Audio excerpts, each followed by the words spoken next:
गांधी जी की सुभाष चंद्र बोस से क्यों नहीं बनती थी। गांधी जी को पूरे देश राष्ट्रपिता कहकर पुकारता है, लेकिन क्या आप जानते हैं कि उन्हें इस नाम से किसने सबसे पहले पुकारा था? वो नाम सुनकर आपको यकीन भी नहीं होगा।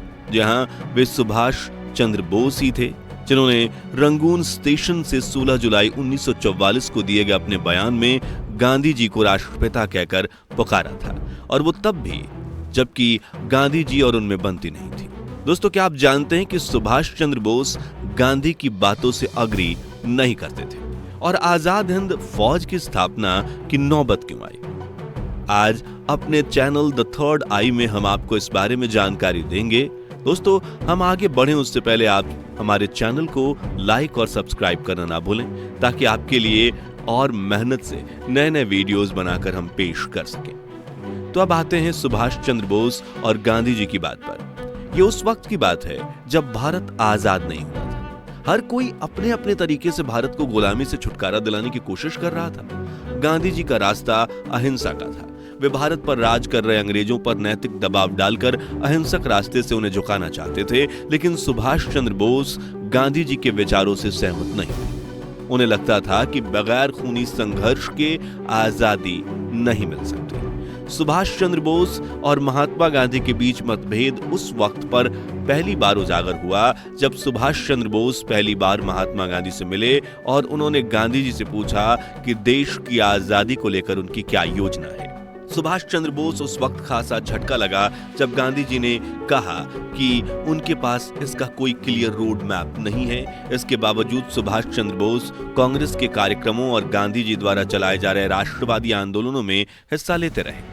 इसके बाद 1928 में कांग्रेस का अधिवेशन था, जिसमें महात्मा गांधी ने भारत को एक डोमिनियन स्टेटस का प्रस्ताव रखा, लेकिन सुभाष चंद्र बोस को उनका यह प्रस्ताव रास नहीं आया, क्योंकि इस स्टेटस से भारत को पूरी तरह से आजादी नहीं मिलनी थी। सुभाष चंद्र बोस और महात्मा गांधी में वैचारिक तौर पर अंतर था, लेकिन इसे दरकिनार कर गांधी जी ने सन 1938 में सुभाष चंद्र बोस को कांग्रेस का अध्यक्ष बनवा दिया, लेकिन इस बीच उनके तौर तरीकों से वे नाखुश रहे।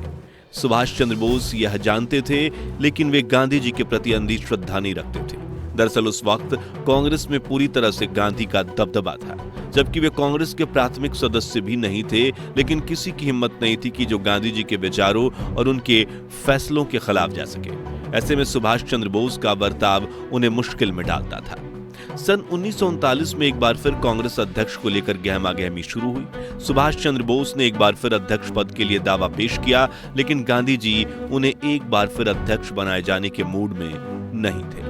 दूसरे बहुत से सदस्य भी सुभाष चंद्र बोस के रवैये को तानाशाह का रवैया मानते थे। ऐसे में गांधी जी ने सरदार पटेल को एक खत लिखकर सुभाष बोस को मनाने के लिए कहा कि वे अध्यक्ष पद की जिद छोड़ दें, लेकिन उनके ऐसा करने से इनकार करने पर आखिरकार कांग्रेस के अध्यक्ष का फैसला चुनाव से कराए जाने का फैसला हुआ। सुभाष चंद्र बोस के खिलाफ एस पिट्टाभिरमैया चुनाव में उतरे, लेकिन हार गए। एस पिट्टाभिरमैया की हार को महात्मा गांधी ने अपनी निजी हार माना।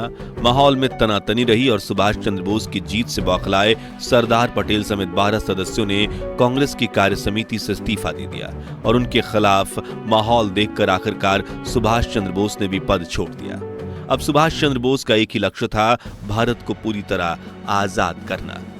लक्ष्य गांधी जी भी यही मानकर चल रहे थे, लेकिन एक तो उनका रास्ता बेहद लंबा था, दूसरे वे चाहते थे कि नैतिकता के आधार पर एक दिन अंग्रेज खुद ही देश छोड़कर चले जाएं, जो संभव नहीं लगता था। सुभाष चंद्र बोस का रास्ता खून से भरा था, लेकिन वे इसी रास्ते को सही मानते थे। उनका मानना था कि इंडिया को ब्रिटिशर्स से आजाद होने के लिए खून से भरे दरिया को पार करना ही होगा। महात्मा गांधी इसके सख्त खिलाफ थे। वे उद्देश्य के लिए इस्तेमाल किए जाने वाले साधनों की भी अहिंसापूर्ण होने की बात करते थे। ऐसे में दोनों में बनना दूर की कौड़ी थी। अब सुभाष चंद्र बोस तमाम दूसरे मुल्कों में जाकर उनके इतिहास को जान रहे थे। उन्हें पता था कि ज्यादातर देशों को लड़कर ही आजादी मिली है। दुश्मन का दुश्मन दोस्त होता है। इस रणनीति पर चलते हुए सुभाष चंद्र बोस अप्रैल 1941 में जर्मनी पहुंचे, जहां उस वक्त नाजियों का रूल था। इंडिया को आजाद करने के लिए सुभाष चंद्र विदेशी मुल्कों की मदद लेने को तैयार थे, जो गांधी जी को मंजूर नहीं था। उम्मीद के बिल्कुल उलट जर्मनी ने उनके लिए दिल और पैसे का मुंह खोल दिया। बोस ने बर्लिन में एक फ्री इंडिया सेंटर खोला और वहां 3000 भारतीय युद्धबंदियों को रिक्रूट किया। इस बीच 1942 मनमोहन सिंह और रास बिहारी बोस के आइडिया पर चलकर आजाद हिंद फौज की स्थापना की गई, जिसके सुभाष चंद्र बोस टॉप कमांडर बने। जब जर्मनी में सुभाष चंद्र बोस को महसूस हुआ कि जर्मन रूस के खिलाफ उनका फायदा उठा रहे हैं, तो वे साउथ ईस्ट एशिया की तरफ चले गए, जहां उन्होंने ब्रिटिश सरकार के खिलाफ जापान से मदद मांगी। जापान मदद को तैयार भी हो गया। जापान के सहयोग से सुभाष चंद्र बोस ने दक्षिण पूर्वी एशिया में भी ट्रेड कर 40,000 सैनिकों की भर्ती आजाद हिंद फौज में की। ये भी ज्यादातर जापान द्वारा छोड़े गए युद्धबंदी ही थे, जो ब्रिटिश फौज की तरफ से लड़ते हुए बंदी बनाए गए थे। इसके बाद उन्होंने अपनी जापानी आर्मी के साथ बर्मा, कोहिमा और इम्फाल में ब्रिटिश और कॉमनवेल्थ आर्मी से लोहा लिया। 21 अक्टूबर 1943 को सुभाष चंद्र बोस ने आजाद हिंद फौज की अस्थायी सरकार बनाई। आपको बता दें कि इस सरकार को कोई एक दो नहीं बल्कि पूरे 11 देशों ने मान्यता दी। इनमें जर्मनी, जापान, फिलीपींस, कोरिया, चीन, इटली, माचुको, आयरलैंड आदि शामिल थे। इतना ही नहीं, जापान ने अंडमान और निकोबार द्वीप समूह आजाद हिंद सरकार को दे दिए। आजाद हिंद फौज अब आजाद हिंद सरकार की सेना थी। 1944 में आजाद हिंद फौज ने अंग्रेजों से फिर से हमला किया और उसने अंग्रेजों के हाथों से कुछ भारतीय राज्यों को छुड़ा भी लिया।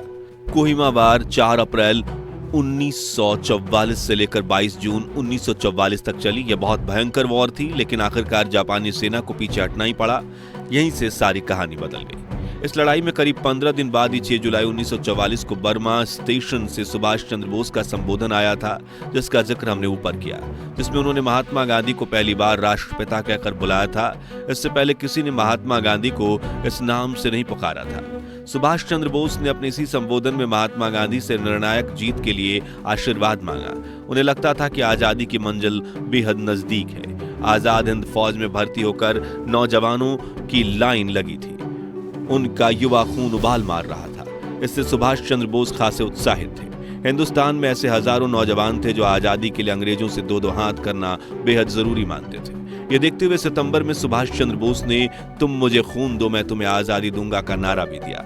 यह अलग बात है कि उनके मंसूबे को अमल में लाने से पहले और आजादी की सुबह देखने का मौका सुभाष चंद्र बोस को नहीं मिल सका। 1945 में सुभाष चंद्र बोस की मौत की खबर आई, जिसकी सच्चाई कभी कोई नहीं जान सका कि उनके साथ दरअसल हुआ क्या था। वो आज भी एक रहस्य है। दोस्तों, ये तो तय है कि अगर सुभाष चंद्र बोस को कुछ और समय मिलता और महात्मा गांधी वैचारिक रूप से साथ देते, तो वे आजाद हिंद फौज के जरिए देश को समय से कुछ पहले आजाद करा सकते थे।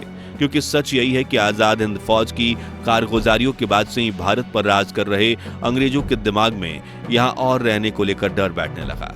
उन्हें यह अच्छी तरह से समझ में आ गया था कि अब ये भारत में बहुत लंबे समय तक राज नहीं कर सकेंगे, उन्हें लौटना ही होगा। सुभाष चंद्र बोस केवल आजादी को लेकर लड़ी जाने वाली लड़ाई को ही नहीं बल्कि एजुकेशन सिस्टम को लेकर भी एक दूसरे से इत्तेफाक नहीं रखते थे, यानी अग्री नहीं करते थे। दरअसल दोस्तों, Mahatma Gandhi English education system के पूरी तरह खिलाफ थे। वे कपड़ों की तरह यहाँ भी स्वदेशी सपोर्टर थे, जबकि सुभाष चंद्र बोस का मानना था कि इंडियन बच्चों को हायर एजुकेशन मिलनी चाहिए।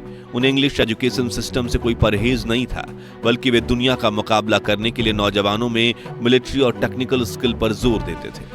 लेकिन अगर आज दोनों पर्सनालिटीज के बारे में आप जानने चलेंगे तो पाएंगे कि वैचारिक तौर पर एक दूसरे के विरोधी होने के बावजूद महात्मा गांधी और सुभाष चंद्र बोस ने अपने अपने सिद्धांतों से कोई समझौता नहीं किया। महात्मा गांधी आजादी के लिए अपने रास्ते को फॉलो करते रहे और सुभाष चंद्र बोस कभी अपने रास्ते से नहीं डिगे। दोस्तों, ये वीडियो आपको कैसा लगा हमें कमेंट में लिखकर जरूर बताइए।